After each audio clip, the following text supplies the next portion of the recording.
Every song has a story, and the carols of Christmas are linked to a world of fascinating legends, ideas, and history.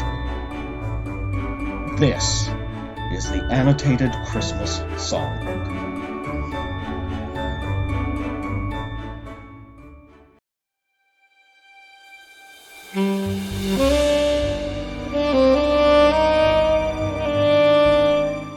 Nighttime in the harsh, neon-lit back alleys of the city. This is a place with mysteries around every corner and secrets hidden in the eyes of every stranger. It's the kind of place no decent person would ever want to go to if they didn't have to. But I have to. There's a mystery to be solved, and it looks like I'm the only guy with the guts to take the case.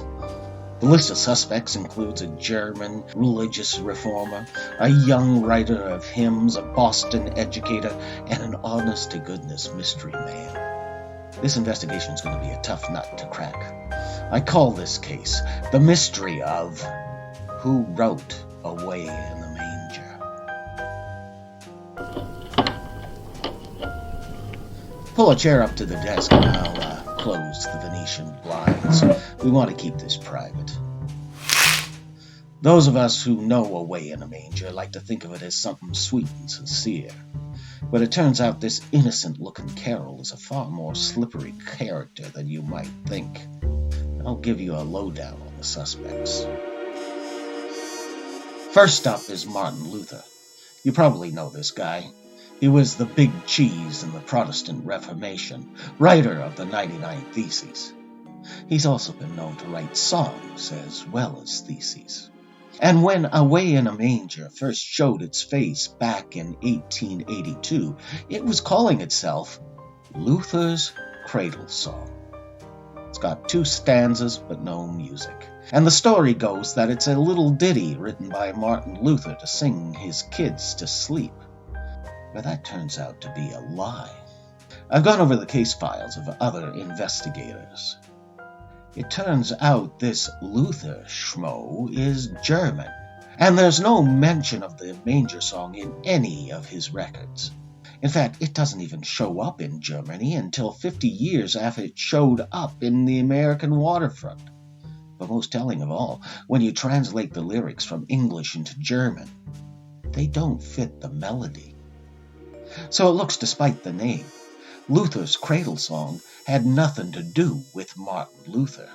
We can dismiss him as a suspect. Next up is a mug calling himself James R. Murray. In 1887, the song shows up in a kid's book printed by the suspect Murray. It's still calling itself Luther's Cradle Song, but somewhere along the way it's picked up a tune to go with the 2 verses. Now, this Murray Palooka, he's a well-known composer, so it seems logical to assume he must be the guy who supplied the melody. But Murray denies it. Says he's got nothing to do with the tune. So, who does he say wrote the music? Murray's book credits the melody to a guy named J.E. Clark. But there's no information at all as to who this Clark guy is. He's a mystery man, a spook. Does he even exist? Is he an alias or a misprint? No one can tell. All I can tell you is that all these guys still maintain the fiction that Luther wrote the song. Are they mistaken? Are they trying to protect somebody? Are they just trying to cash in on Luther's good name? I can't tell you, but it all sounds shifty to me. The next time the subject hits the radar is in 1892, where it appears in a book of children's songs, and now it's got the melody we all know. But all of a sudden, it's grown a 3rd verse. No one knows for sure where this 3rd verse came from, but evidence points to our next suspect, an educator going by the name of John T. McFarland. But that comes from second-hand information, and there's some scuttlebutt that McFarland didn't actually write the 3rd verse, but discovered it, though no one knows where. Somewhere along the way, the song finally changes its name, abandoning its Cradle Song moniker for a title taken from the first words of the lyrics. Was this a natural evolution? Did someone suddenly decide to give this tune a fresh new identity? Was there a conspiracy of tunesmiths? All I got is theories and no more leads. So here's the lowdown. Despite being one of the most well-known and most sung and most loved of all Christmas songs, and despite its innocent and childlike demeanor, Away in a Manger is a riddle wrapped in a mystery, locked away in an enigma.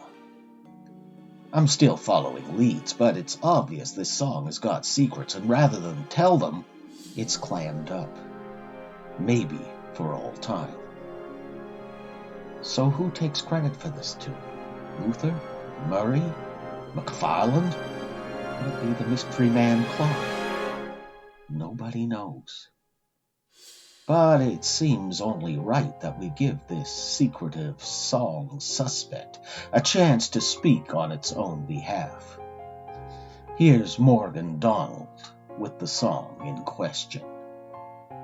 Away in a Manger.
This has been the Annotated Christmas Songbook, created and written by David Belke.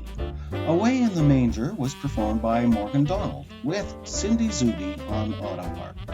Recorded by Danielle Key at Holy Trinity Anglican Church in Edmonton, Alberta, Canada. Intro music by Aaron Kenny. Outro music by Ease Jammy Jams. Incidental music, The Black Cat, also by Aaron Kenny.